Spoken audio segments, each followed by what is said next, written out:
Huwag na huwag mong ikakahiya ang pagbebenta ang negosyo mo. Kasi yan ang tutupad ng mga pangarap mo. Kahit nagsimula ka sa maliit, kahit feeling mo wala pang nangyayari. Ang importante, tumuloy-tuloy ka lang kasi napakaganda na nag-aantay sa iyo.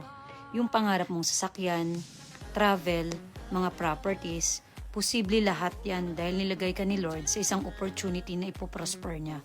Importante, gawin mo lang araw-araw at gugulatin ka ni Lord.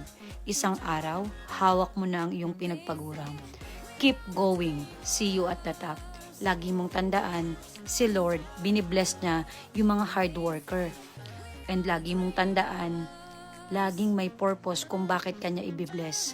Para maging blessing ka din sa iba, maging inspirasyon ka sa iba. Huwag ka munang mapagod kasi hindi pa naman tapos si Lord sa buhay mo. Hanggat ikaw ay pwedeng mang-inspire sa iba, gagamitin niya ang story mo para maniwala din ng iba na kaya din ni Lord baguhin ang buhay ng iba.